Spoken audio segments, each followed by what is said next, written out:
El Cuerpo de Abogados de la Generalitat de Cataluña y está adscrita al Departamento de Economía y Finanzas desde el año 1990.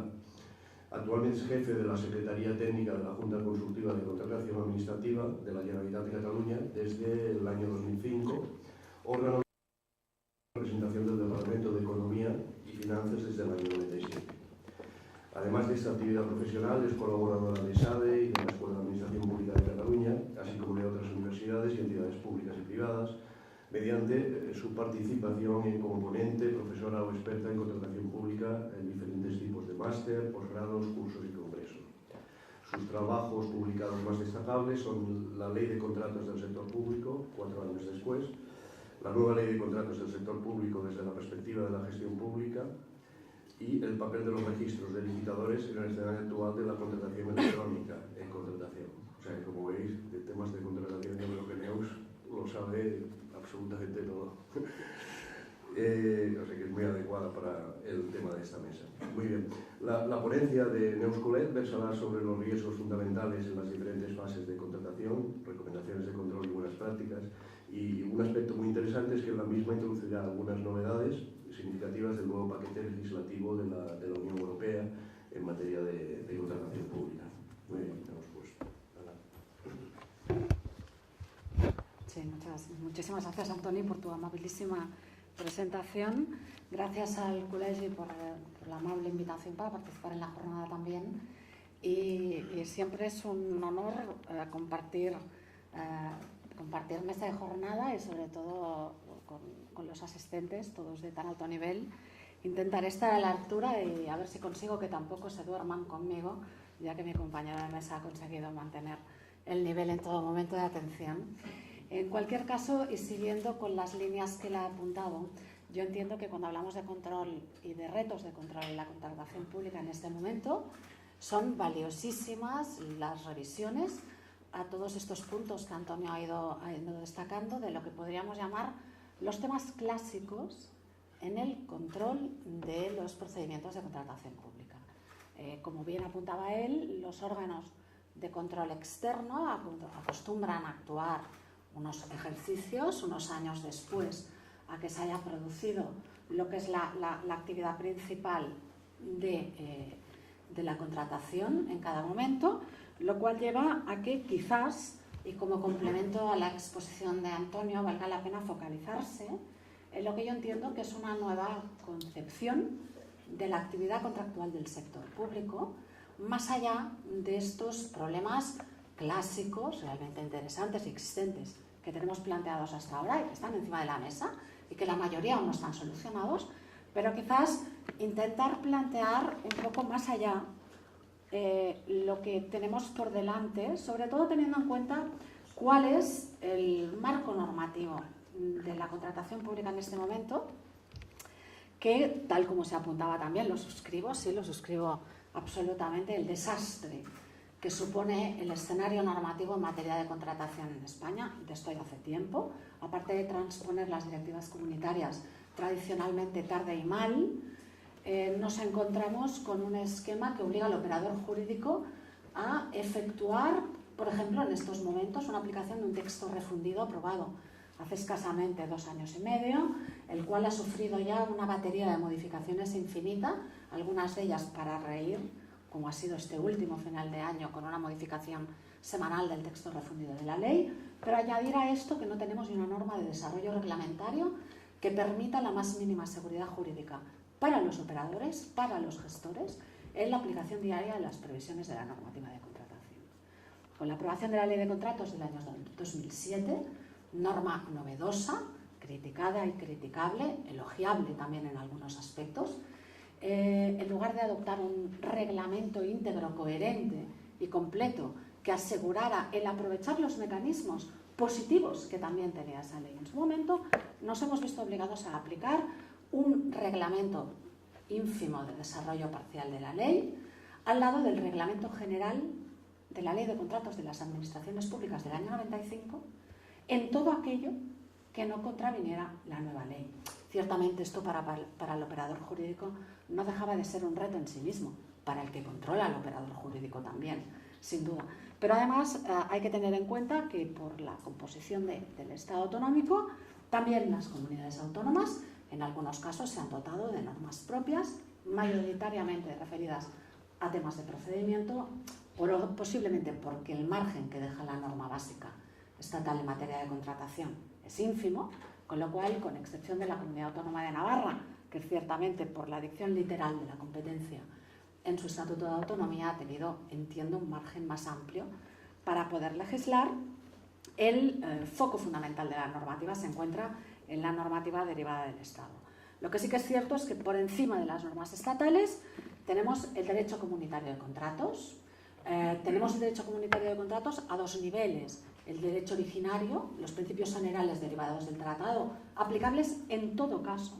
a los contratos que emanan del sector público, estén sujetos o no a las directivas comunitarias de contratos, y las propias directivas, las cuales, como sabemos todos, recientemente la aprobación del nuevo paquete legislativo por parte de la Unión Europea nos plantea muchas novedades, algunas sustantivas, el hecho de que por primera vez la Unión Europea se dote de una directiva en materia de concesiones, ese gran olvidado por parte de la Comisión Europea, es en sí mismo una novedad importantísima. El hecho de que la nueva directiva de contratos públicos, como veremos, aborde un tema que seguro que durante la jornada de hoy, a pesar de que no he tenido el placer de estar esta mañana con vosotros, ha salido muchísimas veces. La nueva directiva incorpora previsiones específicas respecto a la necesidad de detectar, evitar y resolver no solo las situaciones vinculadas a la corrupción en materia de contratación pública, sino a lo que denomina conflictos de intereses. Y por primera vez la directiva contiene expresamente un concepto ad hoc de que debe entenderse por un conflicto de interés dentro de un procedimiento de contratación pública. La directiva, por poner algún ejemplo, incluye también causas específicas de exclusión, lo que en derecho español conocemos como las prohibiciones para contratar, vinculadas tanto a actividades objeto de una sentencia penal, vinculadas a delitos tipificados como tales, pero también a esta figura no configurada tanto como una figura penal, sino como una figura de alguna manera buena práctica o praxis a evitar, que es el evitar conflictos de intereses por parte de aquellos funcionarios, de aquellas autoridades que tienen atribuidas las competencias de gestión y de adjudicación de los contratos públicos. Ahora bien, dicho esto, quiero poner en relieve también que las nuevas directivas de contratación, y en concreto la directiva que regula la parte general, por llamarlo de alguna manera, de la contratación pública, la coordinación de procedimientos, la directiva 24, la que va a sustituir a la directiva del año 2004, la 18, la general, plantea también una visión de la contratación pública que pienso que va a repercutir en todo y también en el papel que deben tener los gestores de la contratación y por ende también en el papel que deben tener aquellas personas, aquellos agentes, sean públicos o privados, que tienen atribuida la competencia de gestión de los contratos públicos. ¿Por qué? Pues porque al lado de estas prevenciones claramente necesarias, que derivan de muchos informes, entre otros de la OCDE, en materia de corrupción asociada a, básicamente, contratación pública, urbanismo y estos sectores más vulnerables de la actividad pública, pues también prevé o introduce el reconocimiento de actuaciones que algunas veces se han visto cuestionadas y que quiero dejar constancia que yo entiendo que van vinculadas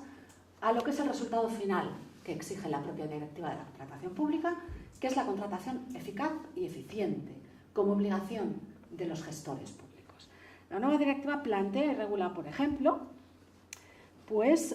previsiones dando por buenas las técnicas de las consultas preliminares al mercado. Esto que cualquier gestor público, como haríamos con nuestro propio patrimonio, hace con toda la buena fe en un momento dado de ver qué es lo que ofrece el mercado y que algunas veces se ve cuestionado o comprometido, la directiva, veremos después cómo es objeto de transposición al derecho interno, lo prevé ya como una actividad asociada a la eficiente aplicación de los fondos públicos. De hecho, la nueva directiva plantea la contratación pública asociada a un término importantísimo para el cambio de filosofía del profesional de la gestión pública. Es plantear la gestión de la contratación pública asociada al término estrategia. Y cuando hablamos de estrategia no podemos hablar ni solo de procedimiento, ni mucho menos solo de la adjudicación del contrato. Debemos hablar del contrato como un proyecto de principio a fin. De principio a fin quiere decir que no solo seamos capaces de controlar el procedimiento, que también hay que controlarlo, sino que seamos capaces de controlar el por qué hemos contratado, el cómo hemos diseñado la contratación, por descontado cómo hemos adjudicado la contratación, cómo hemos seguido y controlado la ejecución del contrato y si me lo permiten, quizás lo más importante, que seamos capaces de medir realmente las eficiencias de la aplicación de esos fondos públicos a esa contratación. Realmente, en términos clásicos, la proyección del control en materia de contratación va desde la preparación del contrato, y yo diría más, en la línea que apuntaba absolutamente Antonio, antes de la preparación del contrato, el minuto cero de la contratación, ese informe de justificación del contrato, al que normalmente no le hemos dado probablemente entre todos la importancia que tiene y que está llamado a ser uno de los ejes principales de enjuiciamiento a todos los niveles de la correcta operativa en la administración pública en materia de contratos. El por qué contrato, en términos aún más simples, el por qué externalizo, por ejemplo, un determinado servicio, el por qué lo hago de una determinada manera, el por qué lo dirijo a un determinado sector de la industria, el cómo tengo en cuenta las características de ese sector de la industria, ergo tengo que conocerlo. Por lo tanto, tengo que ser un profesional de la contratación pública y debo tener la formación adecuada como para conocer los sectores industriales a los cuales me estoy dirigiendo. Esto por poner algún ejemplo.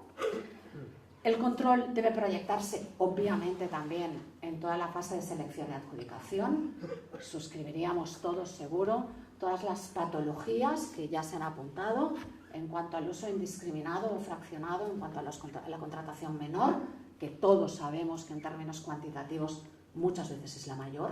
de las administraciones públicas. Suscribiríamos cualquiera de las patologías que tenemos encima de la mesa absolutamente identificadas, pero es también cierto que los propios informes de la OCDE y de diferentes órganos de control externo han puesto de manifiesto sucesivamente la necesidad de que los órganos de contratación focalicen el seguimiento en la ejecución de los contratos. Las propias directivas de contratos no se han ocupado hasta ahora, y esta es otra novedad de la directiva del año 2014, de la propia ejecución del contrato. Por primera vez, una directiva de contratación incluye normas referidas a las modificaciones contractuales. Ya era hora. En España el legislador necesitó de N sentencias condenatorias del Tribunal de Justicia para por fin en el año 2011, con la Ley de Economía Sostenible, introducir un régimen de modificados acorde con las sentencias del Tribunal de Justicia y que por ende fueran respetuosas con los principios de contratación que en todo momento los principios derivados del tratado, le hace igualdad en el trato, no discriminación, transparencia, concurrencia, etcétera, deben aplicarse en todas estas fases en las que ordinariamente se ejercen los controles internos y externos a la hora de evaluar la actividad contractual de las administraciones públicas. Claro, ante este aparente, al menos, cambio de enfoque de lo que debe ser la actividad contractual de las administraciones públicas en la nueva directiva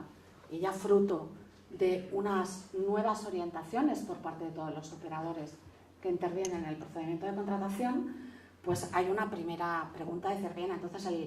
¿qué roles se supone que en la fase de control hay que ejercer sobre estas fases que todos conocemos, sobre esta actividad que llevan a cabo los órganos de contratación? El lógico, el básico, el que ya hemos tenido ocasión de ver las principales patologías, apuntaré quizás algunas más porque son clásicos, en los favoritos de las cuestiones que generan polémica en el ámbito de contratación, seguro estaríamos todos de acuerdo, el ámbito subjetivo de aplicación, el qué nivel de sujeción es aplicable a una determinada entidad, la, bajo mi modesta opinión, desafortunadísima configuración del artículo 3 de la Ley de Contratos del Sector Público y toda la doctrina que ha derivado, al menos por haber hecho una interpretación nominalista de la anterior directiva. El Tribunal ha dicho por activa y por pasiva que a la hora de determinar el nivel de sujeción de un ente a la normativa de contratación no se trata de saber qué forma jurídica tiene, sino que hay que ver realmente a qué se dedica, qué intereses persigue y quién lo financia. Con lo cual, realmente es una de las cosas que esperemos que en la transposición del nuevo paquete legislativo a la legislación española, sea en forma de nueva ley o nuevas leyes, sea en forma de modificación de la ley existente, aún no tenemos claro cuál va a ser la opción que adopte el legislador español, pues sean capaces de solucionar. Al lado de esta hay otras cuestiones que estarían siempre vigentes, siempre de moda. El ámbito de aplicación objetivo, que parece que tuviéramos que tener todos pues como muy superado, tampoco lo está. Como ejemplo, la reciente sentencia, creo que fue de noviembre pasado, del Tribunal de Justicia, en el que obligó a Francia a devolver más de 12 millones de euros de fondos FEDER por no haber adjudicado una obra que adjudicaba un agente privado, que el Estado francés consideraba que no estaba subvencionada en más de un 50% por fondos públicos, porque concurrían fondos FEDER, fondos nacionales franceses, fondos regionales y además beneficios fiscales, lo que diríamos de alguna manera subvenciones indirectas. Entendían que no se llegaba ni al 50%, pero es que además el Estado francés entendía que al tratarse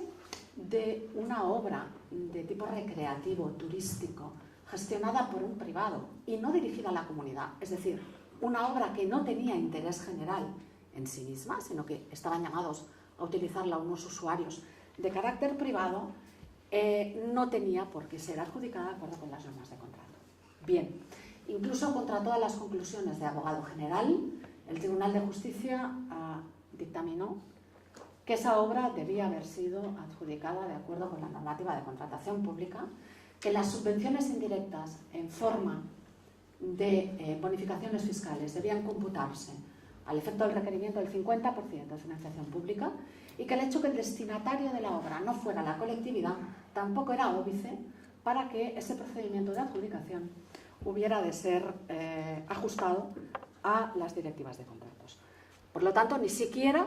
un aspecto que parecía que ya teníamos más que superado, como el ámbito de aplicación objetivo, lo podemos dar por cerrado. Lógicamente, al lado de problemas más genéricos de este tipo de régimen jurídico, la propia redacción de los pliegos en sí mismo y sus contenidos son un ámbito intrínseco de control, en el cual, aparte, como veremos, del control básico de legalidad y económico o financiero, pues puede haber otros aspectos claramente a controlar en un rol que vaya más allá del básico. Si me lo permitís, podríamos pasar a un posible segundo rol de control en este escenario de contratación pública estratégica, que podríamos llamarle el rol de eficiencia, entendida esta eficiencia como el uso racional de los medios disponibles para obtener el mejor y el mayor rendimiento. Y aquí, y en la línea que también ha apuntado el ponente anterior, recordar básicamente dos artículos de la ley que se mantienen en el texto refundido, obviamente, y que tenemos una cierta tendencia a leer el artículo, leer el título y pasar al siguiente. Son el artículo 1 y el artículo 22 del texto refundido de la ley. Ahí están todas las prescripciones normativas de qué hay que hacer en el minuto cero de la contratación. Ese, y vuelvo a él, informe justificativo de qué, dirigido a quién y cómo voy a contratar y por qué voy a contratar. Esto va vinculado claramente al tema de los objetivos de estabilidad presupuestaria y control del gasto. Esto lleva a una pregunta muy básica y que también va al hilo de determinados temas que ya se han apuntado antes. Las inversiones plurianuales, la cantidad de obra pública que históricamente se ha llevado a cabo, probablemente sin tener en cuenta que más allá de pagar las futuras anualidades, en el caso de los plurianuales, había que ser capaces de mantener esas inversiones públicas. Esta sencilla cuestión ha sido claramente olvidada. Podríamos poner también aquí un montón de noticias de prensa referidas a teatros, a polideportivos y a otro tipo de instalaciones en los cuales lo que no estaba garantizado en ese minuto cero de la contratación era justamente su sostenibilidad económica y, por lo tanto, el más elemental principio de control del gasto. La eficiente utilización de los fondos destinados a la contratación pública requieren, además, que quede justificado también en ese minuto cero de la contratación la adecuación del contrato a las necesidades que tenemos planteadas. La famosa pregunta de ¿cuál es la tipología contractual más adecuada para? Pues dependerá del objeto del contrato. Ninguna tipología contractual y ningún procedimiento contractual es, a mi modesto modo de ver, ni mejor ni peor que otro. Depende de cómo se utilice y de lo justificado que esté esa utilización. La idoneidad del objeto del contrato y de su contenido estaría en la misma línea y, en cualquier caso, hacer un llamamiento a algo que fíjense que ya está previsto en el texto refundido de la ley, por lo tanto en la ley desde el año 2007, la necesidad de velar por el mantenimiento de las condiciones, un llamamiento absoluto a la contención de las modificaciones contractuales. Luego, insisto, en el 2011, ya a golpe de sentencia del Tribunal de Justicia, introducido en la legislación de contratos española para garantizar la aplicación de estos principios. Y incluso, yo diría que este nuevo planteamiento de la contratación pública bajo el paraguas de la nueva directiva, más como actividad estratégica que no solo como actividad instrumental, nos lleva a la posibilidad de plantear un rol de control ya no solo en términos ordinarios, ya no solo en términos de eficiencia, sino incluso en términos de eficacia. ¿A qué me estoy refiriendo? Me estoy refiriendo de ser capaces de medir, de ser capaces de evaluar los outputs obtenidos por el gestor público, por el órgano de contratación, al finalizar las contrataciones públicas. Aquí, lógicamente, todos los principios de uso eficaz de los fondos públicos, de la necesaria, ahora ya imperativa con la nueva directiva, de valoración del elemento innovación en la contratación pública, de la necesidad de evaluar la incorporación de alta tecnología, otro objetivo de la nueva directiva, de garantizar el acceso de la pequeña y mediana empresa a la contratación pública. Recordemos, por ejemplo, que la nueva directiva está planteando el principio general de lotización de los contratos públicos para garantizar la concurrencia de la pequeña y mediana empresa a los contratos, o la necesidad de garantizar la consecución de todas aquellas políticas públicas asociadas a la contratación y que en términos de la nueva directiva se tratan básicamente de lo que se denomina estrategia por medio de contratación pública. Todo esto nos lleva a determinar tres elementos básicos a la hora de gestionar la contratación pública en nuestras organizaciones y, por lo tanto, de focalizar también los puntos de medición y control de esas eficacias y de esas eficiencias más allá de los controles básicos de legalidad y de economía. Cuando hablamos de actividad estratégica, estamos hablando de una actividad de alto impacto. Solo hace falta, insisto, leerse los informes de la OCDE o de los propios órganos de control externos para detectar la vulnerabilidad de la actividad contractual, que además está sistemáticamente asociada a la agenda política en muchos de los casos, con lo cual hay veces que aquel dicho, creo que era incluso decimonónico, de que el contrato público debe tener una gestación lenta para tener una ejecución rápida y eficaz, pues seguiría siendo vigente y habría que obviar muchas veces las excesivas prisas a la hora de llegar al momento de la adjudicación del contrato. En cualquier caso, quiero dejar constancia de que todo esto entiendo que es imposible sin un planteamiento nuevo de profesionalización del gestor público. El gestor público no es recomendable que conozca los sectores a los que se dirige, es, entiendo, absolutamente necesario. En un contexto en que el profesional de la contratación pública debe ser capaz de asumir las responsabilidades que de su gestión se deriven y siempre en el más elemental principio de transparencia, sobre todo porque el gestor público, por poner un ejemplo, para que alguien le exija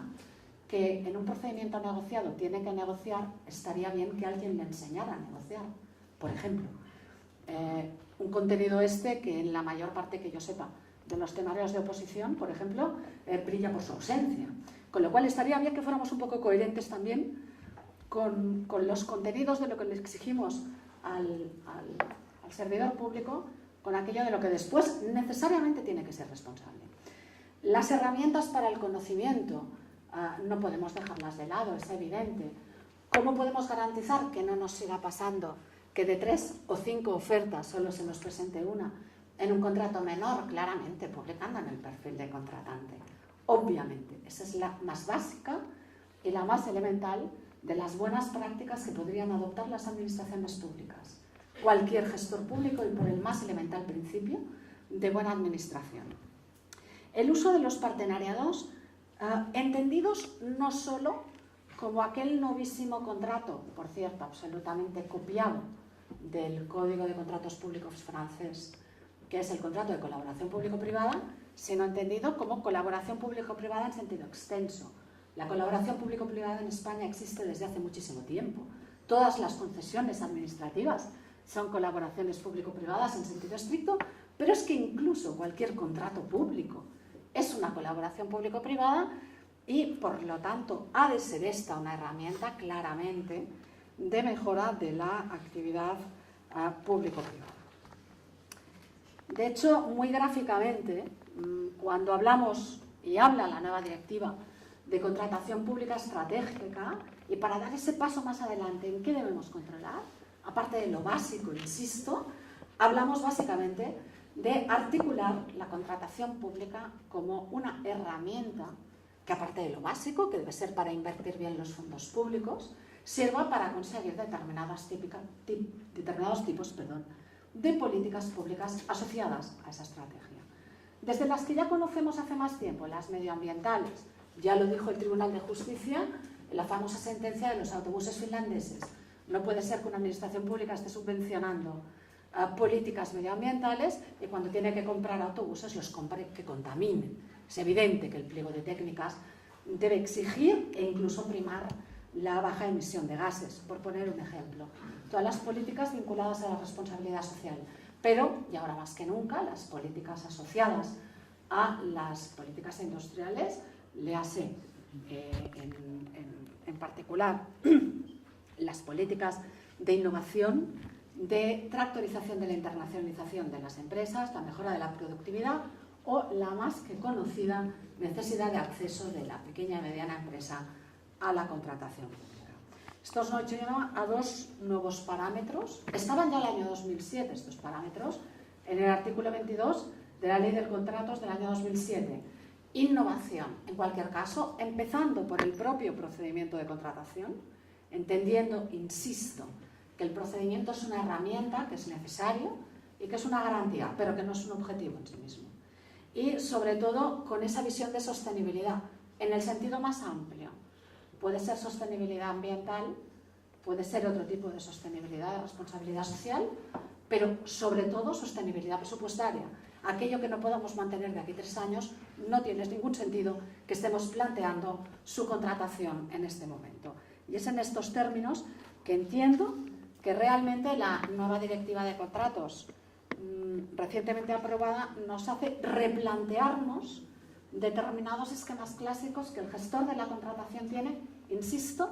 en el minuto cero de la contratación, en el momento de redactar ese informe justificativo al que hay que darle una importancia mucho mayor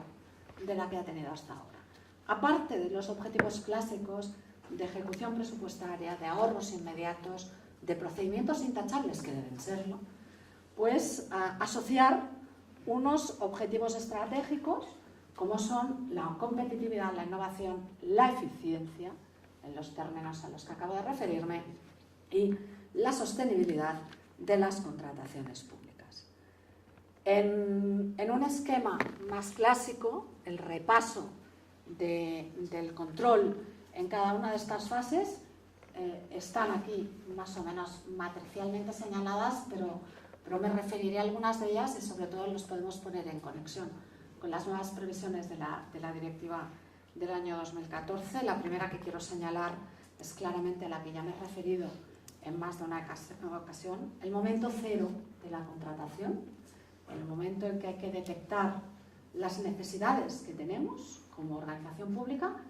y la primera pregunta de base, ¿las puedo satisfacer con los medios que tengo o necesito ir al mercado a satisfacer esas necesidades. Esta es la primera gran decisión. La primera gran decisión que en los informes de corrupción de la OCDE dicen que es donde está el mayor porcentaje de decisiones erróneas, en el mejor de los casos, por parte de los órganos de contratación. Junto a ella, destacar, obviamente, como hemos dicho, toda la fase de diseño de la contratación focalizada en la preparación de los pliegos. Desde hace tiempo la Junta Consultiva de Contratación de Cataluña ha evitado aprobar o de alguna manera poner a disposición de los órganos de contratación pliegos tipo. No es que pensemos que no deben existir pliegos tipo, es que pensamos que o podemos rentabilizar y hacer más eficiente la contratación con una guía de redacción de pliegos que obligue al gestor de la contratación a pensar para cada aspecto del contrato cuáles son las opciones que me da la normativa y cuál es la más adecuada para ese objeto contractual, que no fosilizar determinados pliegos que se repiten para objetos contractuales distintos y que no resultan igual de eficientes para un que otro pliego de contratación. Insisto, y esto debería ser también, a mi modo de ver, un objeto de control de los órganos que tienen atribuida esta competencia. Todo esto, lógicamente, debe quedar debidamente justificado en el correspondiente expediente de contratación, como decía antes, sobre todo en el primero de los elementos, que es este informe justificativo. Pensar que, por ejemplo, entiendo que en este informe justificativo debería quedar la reflexión y la decisión justificada del por qué voy a exigir una determinada solvencia a las empresas que se van a presentar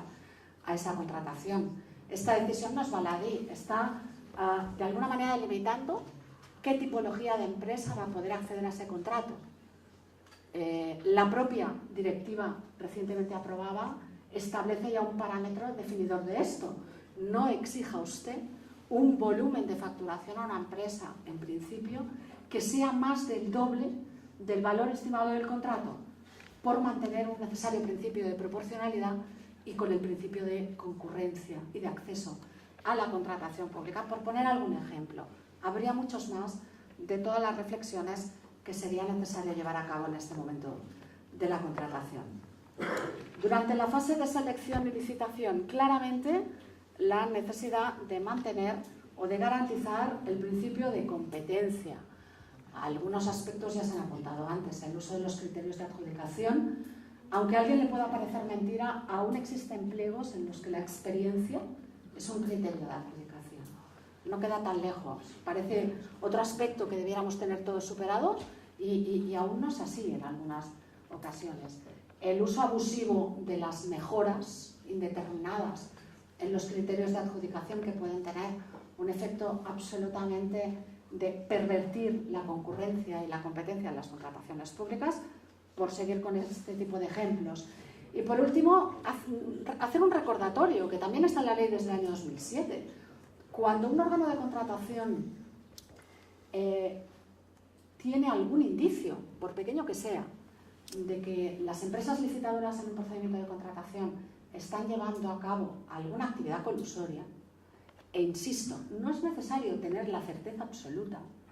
sí que tiene la obligación de poner esto en conocimiento de las autoridades de defensa de la competencia. Y para tranquilidad de todos los gestores, vale la pena que sepan estos gestores que eso no va a paralizar el procedimiento. Estos órganos van a poder investigar, eso no va a paralizar el procedimiento, pero sí que puede ser una manera muy preventiva y muy profiláctica para evitar este tipo de situaciones por parte de las empresas. Respecto a la transparencia del procedimiento, alertar al algo que ya me he referido antes en cuanto a los medios electrónicos. Yo creo que con las previsiones, ahora también de la Directiva de 2014, las estrategias Europa 2020 y todos los objetivos asociados que inciden en el ámbito de la contratación pública y del uso de medios electrónicos, las exigencias ni de la ley de transparencia ni de ninguna otra norma han de suponer ningún problema para el gestor público para garantizar la transparencia en todo momento. Es de aplaudir ya la adopción por parte de algunas administraciones públicas de medidas, por ejemplo, de publicidad en las modificaciones contractuales. Esto yo creo que es lo siguiente que va a venir en la ley de contratos por la cual se transponga la directiva de contratos. Hay otras previsiones que hay que ver cómo llegarán a tener visibilidad, quizás más atrevidas, pero la directiva habla ya claramente de partidos políticos como sujetos previsiblemente de aplicación de la ley de contratos para la adjudicación de sus contratos públicos, y por lo tanto todo esto deberá tener su aplicación en la transparencia que sin duda debe llevarse a cabo por medio de los medios electrónicos. En la fase de ejecución del contrato, claramente importantísimo tener un responsable del contrato identificado, ya lo dijo la ley en el año 2007, pero si además tuviéramos claras sus funciones y el alcance que deben tener sus responsabilidades, pues muchísimo mejor. Esperemos que en esta futura ley alguien aborde definitivamente este tema. Claramente el seguimiento y evaluación, como decía, si no somos capaces de medir el resultado final del contrato, desde lo más básico, por cuánto adjudiqué y cuánto he acabado pagando, que es tanto como tener parametrizada una medida que sea igual a precio de adjudicación más modificaciones, en su caso, menos las modificaciones a la baja que pueda haber, que últimamente por recortes presupuestarios algunas se han producido, para tener un coste final de contrato. No podremos estar hablando de seguimiento y evaluación, ese seguimiento y evaluación que además os ha de permitir ser capaces de tomar decisiones en términos de eficiencia a la hora de diseñar un contrato. Y finalmente, y en la línea de esa evaluación de resultados, el aprendizaje que la evaluación de resultados nos debe llevar a cabo.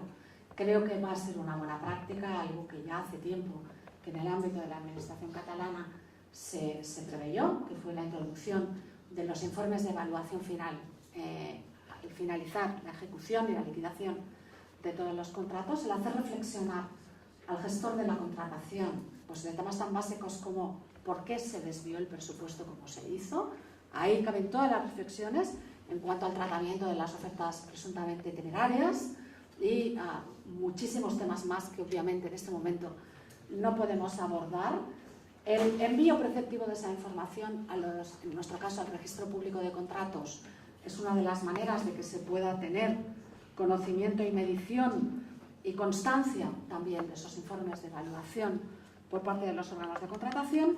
y en nuestro caso es el propio Registro Público de Contratos el que, yo creo que en términos de eficiencia importante para los órganos de contratación, realizamos directamente desde el registro el envío de la información requerida por la ley de contratos, en nuestro caso a la Sindicatura de Comptes de Cataluña, para que realicen ellos el control que resulte de sus competencias. Creo que no tengo tiempo de entrar en el análisis más pormenorizado de la directiva. Sí que les dejo la documentación con todo el resumen de las novedades de la directiva 24/2014 y por descontado la Junta Consultiva está a la disposición de todos ustedes. En nuestra web tienen toda la información del Servicio Diario de Noticias en materia de contratación pública. Muchísimas gracias.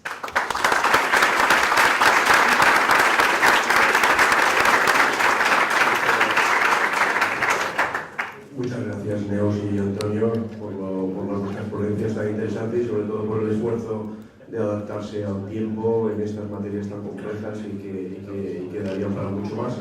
Vamos un poquito justos de tiempo, pero si hay una pregunta, pues la podemos tomar.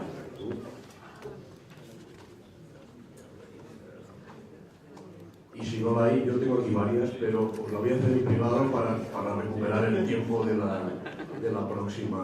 próxima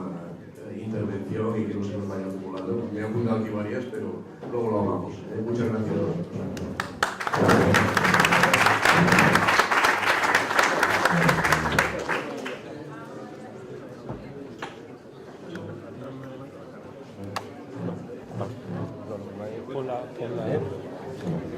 La pantalla negra esa.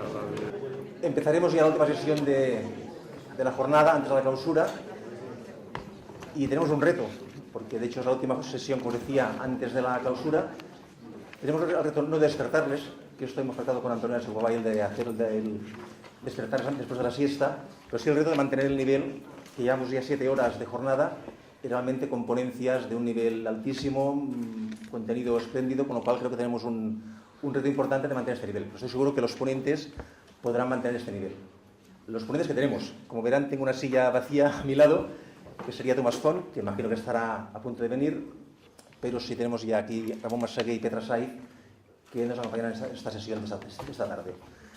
Vamos a hablar, esta hora y media que nos queda, sobre la reforma del sector local. Es un tema que, si dicho de esa manera, pues va un poco a remontarse de dónde viene y por qué. Como casi todo, tiene su origen en la crisis económica. La crisis que nos llevamos sufriendo pues ya estos últimos 7, 8 años, obviamente ha desembocado en efectos directos sobre el sector público. El sector público en el ámbito estatal, autonómico y local. Y hasta aquí el ponente que nos faltaba, con lo cual...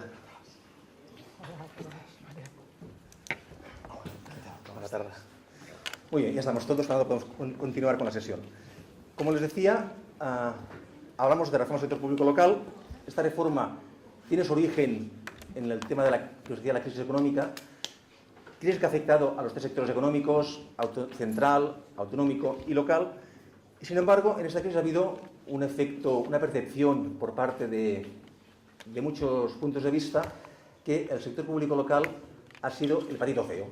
Parece que sea el sector público local el gran responsable de esta crisis, el gran causante del déficit público, del endeudamiento, y es cierto que el sector público ha tenido impactos, en algún caso importantes, relevantes, pero ha sido un patito feo, como os decía, que está nadando en este embalse de la crisis al lado de grandes hipopótamos, y sin embargo el punto de mira está orientado en el sector público local. Esto ha sido así, y de hecho esta percepción ha desembocado en un conjunto de reformas legales, requisitos de información presupuestaria, contable. Podemos irnos desde el principio, hace ya un tiempo, en la ley de desarrollo presupuestaria, que ha fijado una serie de obligaciones, de requisitos, planes de ajuste, obligaciones de información contable, de ejecución permanente y intensa, que Petra, como interventora, y muchos interventores conoceréis, que trabajan más para el Ministerio que para la propia gestión diaria de los ayuntamientos. Y bueno, ha sido todo un aspecto que ha ido reforzando este control sobre el sector público local. Y sobre todo, hace ya pues pocos meses, cuando se aprobó la famosa ERSAL, esta ley con nombre tan largo, la Ley de Racionalización y Sostenibilidad de la Administración Local, que esta ley pues ha acabado de dar la puntilla a este punto de mira tan importante en el sector local. Y más allá de estos temas de reforma de información, requisitos de exigencia de contable, planes de ajuste, seguramente esta ERSAL está comportando, esta vez se ha comentado, un cambio de modelo. Estamos ante un potencial cambio de modelo del sistema público estatal, del Estado, en el cual el sector local ha sido, como os decía, el punto de mira, aún no siendo, ni muchísimo menos, el causante principal en los efectos de la crisis económica en el sector público. Para hablar de esto tenemos, como os decía, a Tomás Font, Petra Saiz y Ramón Massagué, que saben muchísimo más que yo, y por tanto nos comentarán un poco cuál ha sido este posible cambio de modelo en el cual estamos inmersos. En primer lugar, nos dará su presentación Tomás Font, en que nos hablará pues, de esta visión, de esta reforma legal, de dónde viene, dónde estamos, a dónde vamos, si es posible esas respuestas, y nos dará esta explicación. Tomás Font es doctor en Derecho por la Universidad de Bolonia y es también catedrático de la Universidad de Barcelona en Derecho Administrativo. Ha realizado múltiples trabajos, artículos, centrados básicamente en el derecho autonómico, local y temas territoriales, y es autor de varios libros en este campo. Asimismo, desde el año 95 dirige el Anuari de Govern Local, que publican la Fundación Democracia y Gobierno Local y el Instituto de Dret de Barcelona. Fue también en el año 2000 miembro de la Comisión de Expertos para la Reforma del Modelo Territorial de Cataluña y es también miembro de la Comisión Jurídica Asesora de la Generalitat, de la cual ha sido presidente entre los años 2005 y 2014. Tomás, cuando puedes. Buenas tardes. Ante todo, disculpad mi retraso por incorporarme a la mesa redonda, lo siento, estamos ahora ya en marcha. Muchas gracias al colegio por la invitación a participar en esta jornada y bueno, vamos a intentar presentar los contextos generales de estas reformas de la legislación del régimen local, porque después, pues, en intervenciones más especializadas, Petra Said y Ramón Massagué pues van a tocar aspectos más concretos, ¿no? El contexto general de dónde viene, a dónde vamos, y si es que es posible, como decía Pera, plantearlo, pues procede las causas remotas y no tan remotas de las actuaciones europeas en agosto de 2011, cuando se dirige el Banco Central Europeo a los países en riesgo de intervención, y esas intervenciones desde el primer momento hacen ya una referencia explícita a las reformas necesarias en el régimen y en el sector local, ¿no? Es explícita en este sentido. Yo creo que vale la pena leer un fragmento de la carta que dirige el Banco Central Europeo, Jean-Claude Trichet, con la Banca Central Italiana, al primer ministro entonces Silvio Berlusconi, haciéndole todas las sugerencias y recomendaciones de una verdadera reforma constitucional y reforma estructural de ese país. La carta concluye con los siguientes términos: vista la gravedad de las actuales situaciones en los mercados financieros, consideramos crucial que se adopten todas las medidas enumeradas, incluso si es posible por decreto ley, con su ratificación posterior. Sería apropiada una reforma constitucional que haga más constringente las reglas del presupuesto, y sobre todo animamos al Gobierno a tomar inmediatamente medidas para garantizar una revisión de la administración pública, con la finalidad de mejorar la eficiencia administrativa y la capacidad de satisfacer las exigencias de las empresas. Debe haber un uso sistemático en los organismos públicos de los indicadores de performance, sobre todo en ámbitos sanitarios, judiciales y educación, y, finalmente, es imprescindible un fuerte compromiso para abolir o refundir algunos niveles administrativos intermedios, como las provincias. Deberán reforzarse las acciones dirigidas a explotar o a aprovechar las economías de escala en los servicios públicos. Este es un verdadero programa de reformas estructurales que dirige el Banco Central al gobierno italiano, si esto está firmado el 5 de agosto de 2011, pues por decreto ley de 12 de agosto, una semana después, adoptaba unas medidas fuertes de reforma de los municipios, de reforma de las provincias en ese país. Por cierto, reformas que el decreto ley pretendía y que fueron anuladas por el Tribunal Constitucional italiano por entender que no había una justificación suficiente de esas medidas. ¿Por qué digo esto? Digo esto porque en el caso español, pues las circunstancias son muy parecidas. Ese mismo mes pues, se elige la carta consabida al presidente Rodríguez Zapatero, pero en este caso, no, como sabemos, no se hace una referencia expresa a la reforma de la administración local en concreto, pero sí, en cambio, se deduce de ahí la reforma exprés de la Constitución, la reforma exprés del artículo 135 para incorporar los nuevos principios de estabilidad presupuestaria y suficiencia financiera que debe presidir la actuación de todas las administraciones públicas. Ese es el origen de las actuales reformas de la Ley de Racionalización y Sostenibilidad de la Administración Local. A partir de ahí, la Ley Orgánica de Estabilidad Presupuestaria, que os habéis referido, que exige pues, adecuaciones de la normativa básica en materia de administración local para aplicar efectivamente esos principios constitucionales, y esto va a significar un nuevo contexto en la forma de analizar y afrontar la posición del sector público local en nuestro ordenamiento jurídico. Por una razón, y es que si hasta la fecha nos hemos manejado con los criterios constitucionales de autonomía local y suficiencia financiera, esos son los principios constitucionales hasta la fecha vigentes, ahora habrá que añadir otro, y es la estabilidad presupuestaria. Habrá que añadir ese nuevo principio, también de rango constitucional, que por tanto va a condicionar todo el ordenamiento jurídico, la regulación normativa y los análisis que podamos hacer de las mismas. Por tanto, a partir de ahí, la reforma la reforma que lleva a cabo la Ley 27/2013, la Ley de Racionalización y Sostenibilidad, pues persigue un conjunto de objetivos básicos que voy a enumerar rápidamente para darnos cuenta de cuál es el contexto de esas reformas, sin entrar a fondo en todos ellos, pero para darnos cuenta de cuál es la dimensión de la incidencia normativa. En primer lugar, según se afirma, la ley tiene por objetivo,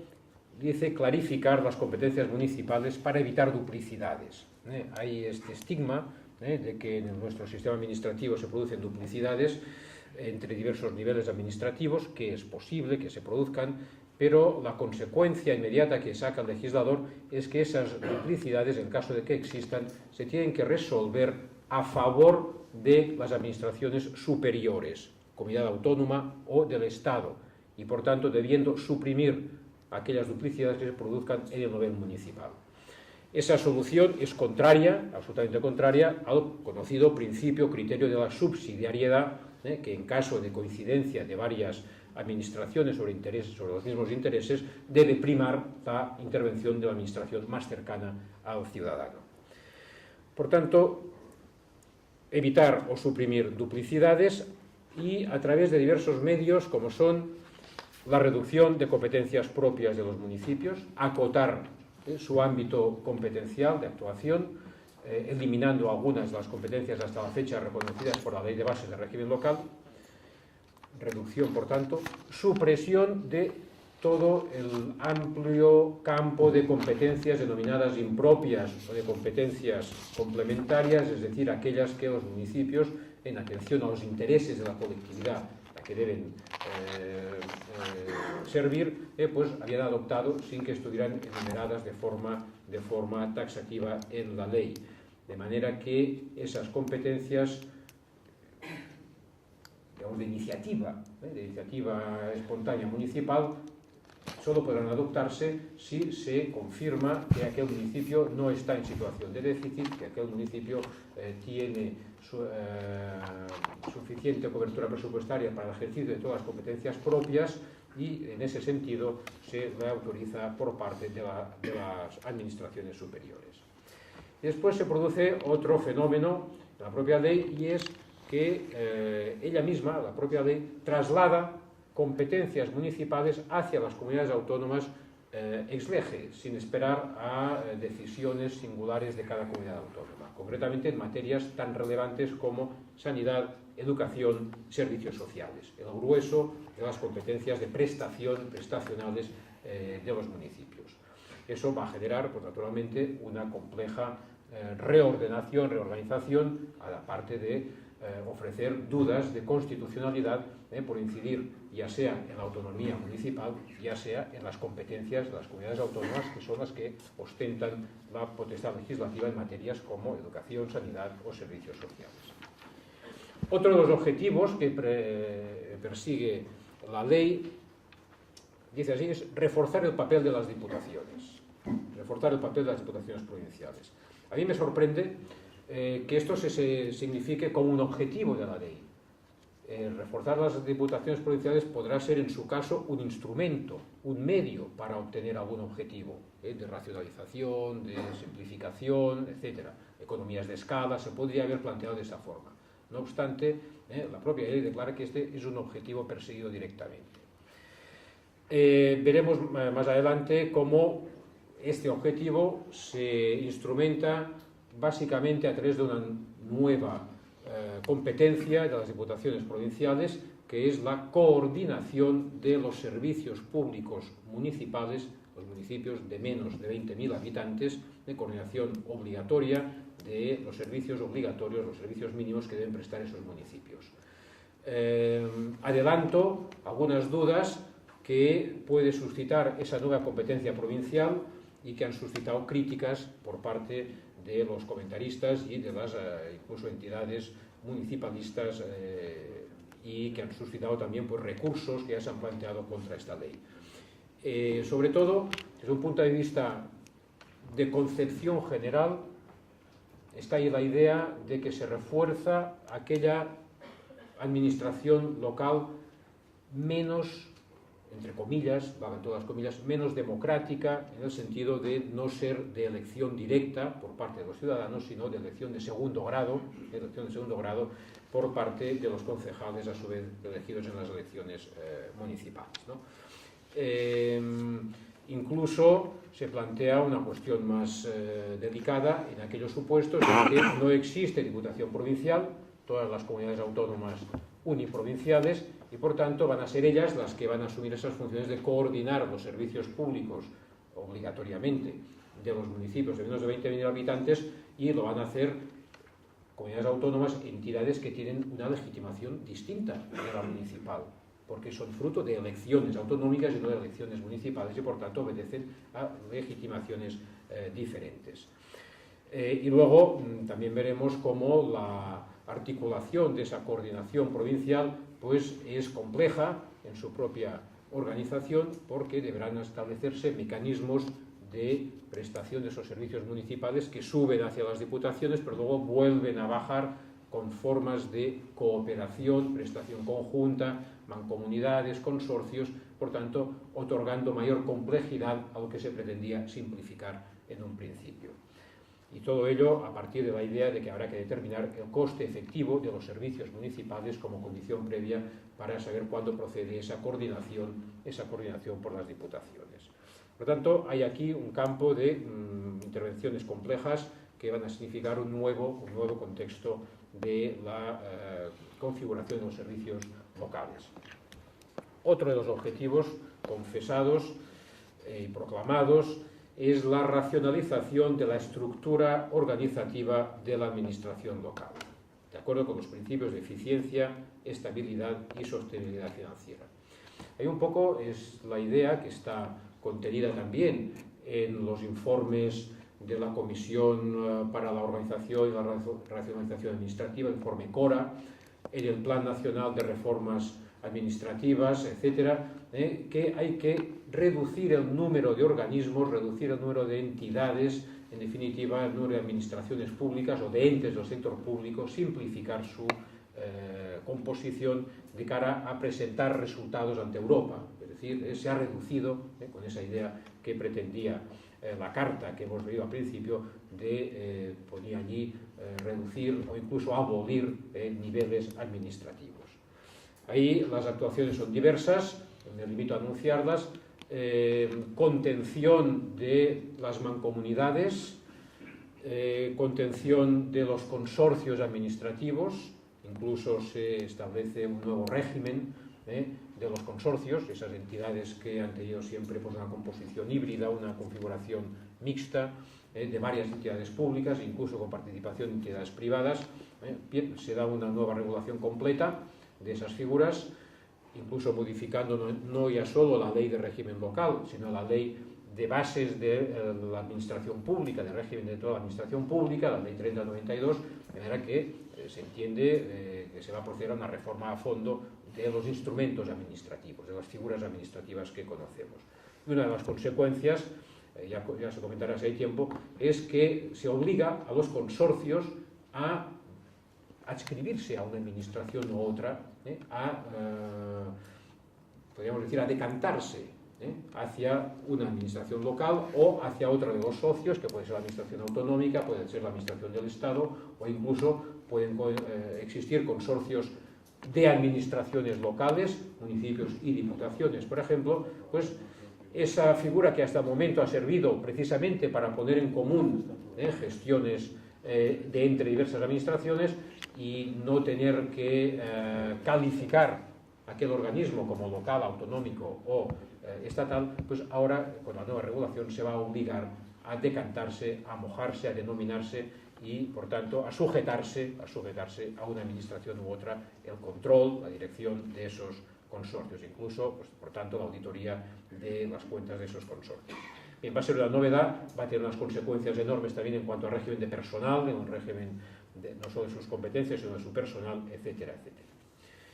Junto a ello, la ley también pretende lo que denomina un redimensionamiento de los entes instrumentales, del sector dependiente de las administraciones locales, de esos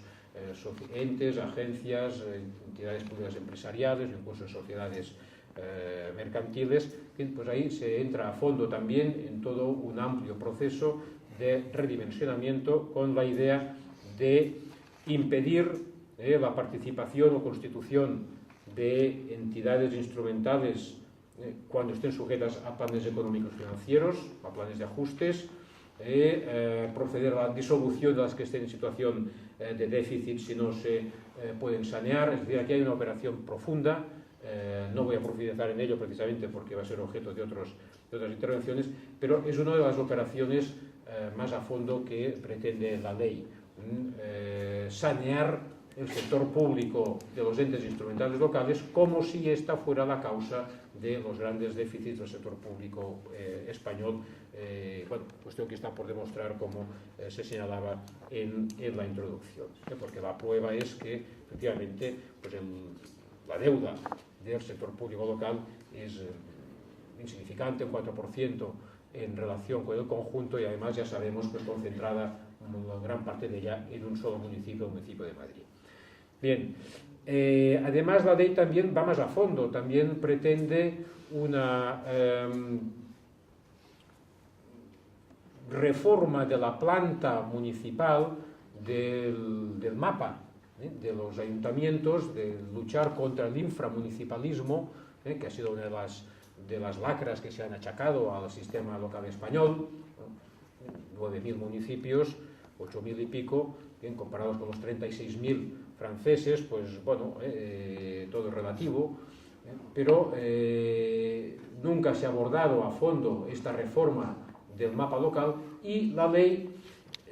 intenta abordarla pero de forma suave, con técnicas light, no con una cirugía fuerte de agrupación forzosa de municipios, sino por una doble vía de fomentar la fusión voluntaria de municipios, fomentar la fusión voluntaria a través de convenios que puedan formular los propios municipios afectados, otorgando ventajas financieras, incluso eximiendo de la prestación de servicios públicos a los municipios que se fusionen voluntariamente, o bien otra fórmula preveyendo algunas intervenciones de carácter forzoso cuando se trate de municipios sujetos a planes económico-financieros, donde se pueden establecer medidas como la incorporación del municipio afectado a otro municipio vecino. Bien, estas serían algunas de los objetivos generales de la ley. Esos objetivos, que son amplios, diversos, parece que obedecen a medidas o a situaciones más bien coyunturales, en cuanto a